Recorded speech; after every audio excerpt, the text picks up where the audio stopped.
Война. День 575. Ситуация на фронтах. В тылу России продолжают происходить взрывы. Так, вчера ночью была атакована нефтебаза в Сочи, в результате чего возник пожар. А также появились кадры повреждения самолетов Ан-148 и Ил-20 и одного ударного вертолета Ми-28 на авиабазе Чкаловский, недалеко от Москвы. Также вчера днем ракетному удару подвергся командный пункт Черноморского флота РФ в селе Верхнесадовое в Крыму. Россияне заявили, что ракеты были перехвачены, но судя по спутниковым снимкам, перехват осуществлялся непосредственно зданием. А уже ночью масштабному удару подвергся аэродром в Саках, в котором базируются 12 российских самолетов Су-30 и Су-24. Тут тоже россияне заявляют о перехватах, но на момент записи сводки кадров, подтверждающих уничтожение и повреждения, не было. В свою очередь, россияне опубликовали видео удара с помощью беспилотников по аэродрому, который находится в 65 километрах от линии фронта. На видео дрон «Камикадзе» поражает украинский истребитель МиГ-29, но вторичной детонации или разлета осколков не происходит, отчего можно предположить, что это муляж.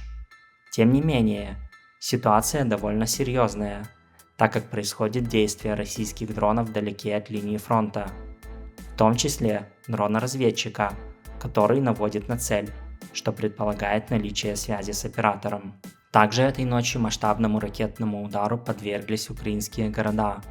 Всего было выпущено 43 ракеты, 36 из которых удалось перехватить. Оставшиеся поразили гражданские инфраструктурные объекты. В Черкасах российская ракета попала в гостиницу, а также сообщается о первом ударе за последние 6 месяцев по объектам энергетической инфраструктуры. Восток. Россияне нанесли авиаудар по Купянску, где убили 8 мирных жителей. На линии фронта российские войска продолжают атаковать, но продвижения не зафиксированы. В районе Бахмута, после освобождения Андреевки и Клещеевки украинскими войсками, россияне были вынуждены отступить за железную дорогу. Российские офицеры пытаются отправить свои войска в контратаки, но те саботируют приказы, сдаются в плен и покидают позиции, что подтверждается кадрами. Подобные инциденты участились, но все еще не носят столь массовый характер, чтобы ощутимо повлиять на фронт. В районе Авдеевки линия фронта не изменилась, хотя бои там продолжаются. Юг.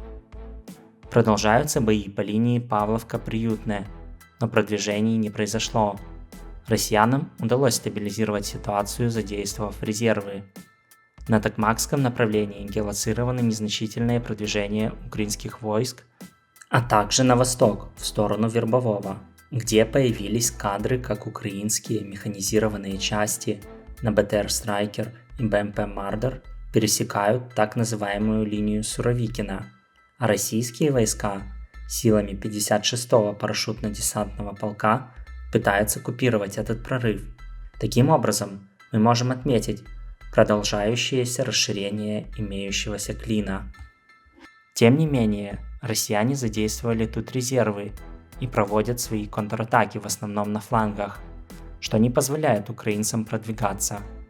В районе Херсона, на левом берегу Днепра, украинские плацдармы остаются и сковывают часть российских сил. В свою очередь, россияне регулярно обстреливают Херсон из артиллерии.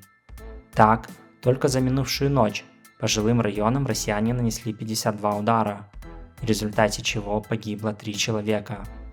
Спасибо за просмотр, как всегда буду благодарен поддержке видео лайками, подпиской, комментарием.